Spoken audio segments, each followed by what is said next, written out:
নমস্কার, শুভ সকাল। আশা করি সবাই ভালো আছেন।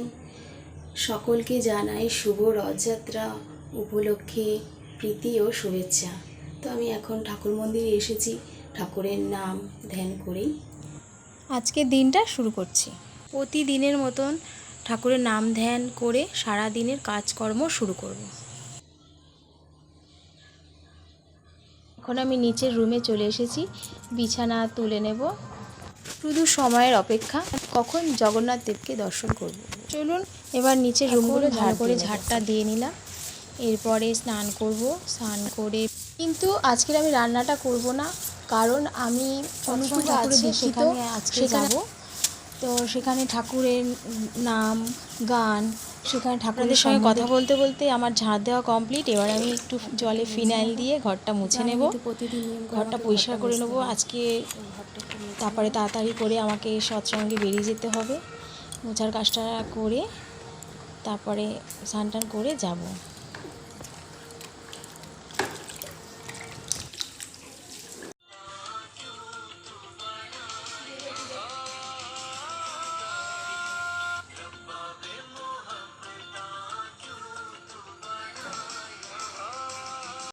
এই যে বড় মেয়ে টিউশন যাবে, তো ওকে একটু ছোলা বিস্কুট কলা ছাতুগুলো দিয়েছি, খেয়ে চলে যাবে। ধর্ষণ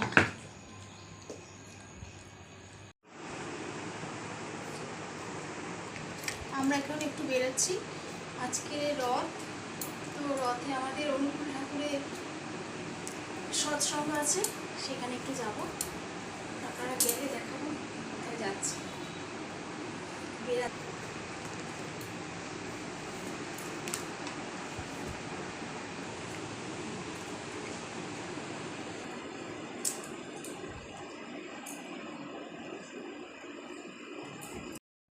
এবার বেরিয়ে পড়েছি সৎসঙ্গের উদ্দেশ্যে।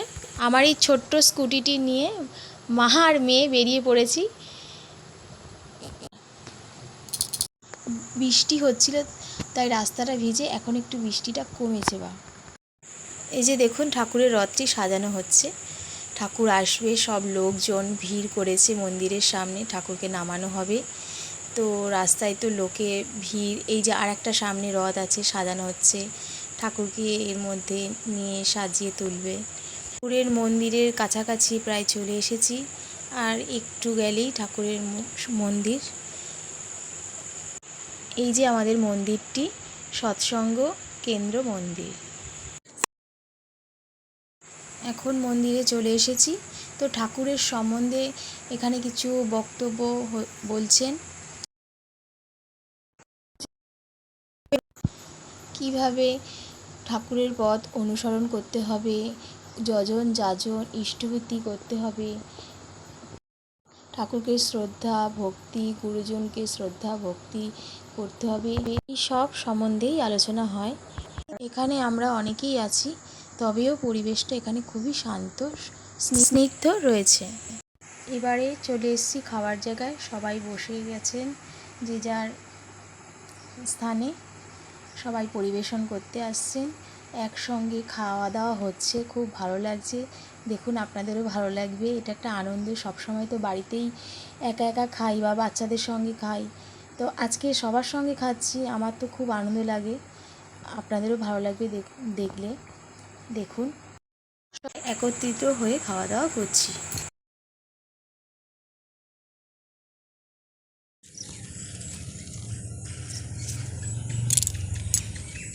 এই যে দেখছেন গাছটা, সবাই চিনতে পারে নাকি দেখুন।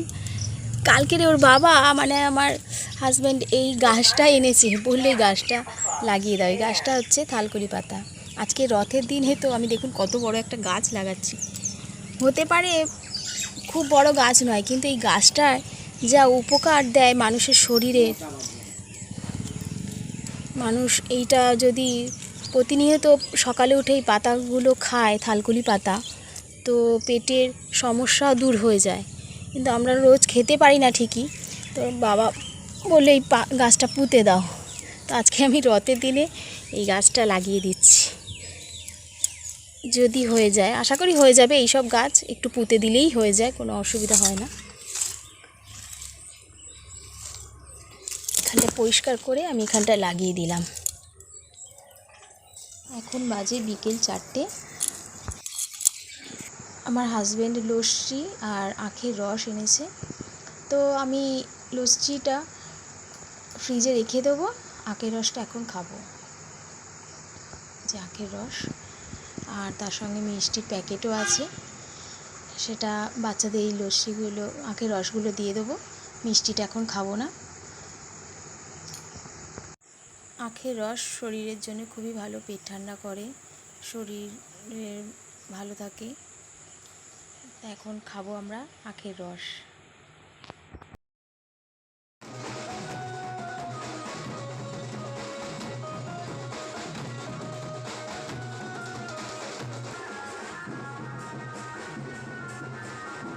এই যে দেখুন, আমরা জগন্নাথ দেবকে দর্শন করতে চলে এসেছি।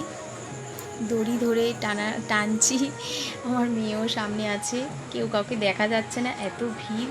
ঠাকুরকে দেখতেই সবাই মানে পাগলের মতন ভিড় করেছে। তো আপনারা দেখুন ঠাকুরকে, কত সুন্দর লাগছে, কত লোক। মেলায় পাঁপড় ভাজা জিলাপি খেয়ে বাড়ি চলে এসেছি। এসে রাতে রান্নাটা শুরু করে দিয়েছি, আনাজ কাটছি, সবজি টবজি কেটে রাতে রান্নাটা শুরু করব। আজকের একটা সমস্যায় পড়েছি, গ্যাসটা রান্না করতে করতে বন্ধ হয়ে গেছে। ভাতটা করে নিয়েছিলাম, তারপরে আমার ইন্ডাকশান ওভেন ছিল, সেখানে গিয়ে করছি। তো ইন্ডাকশান ওভেনে খুব একটা রান্না করি না, অভ্যেসও নেই, আর করতে খুব একটা ভালো লাগে না।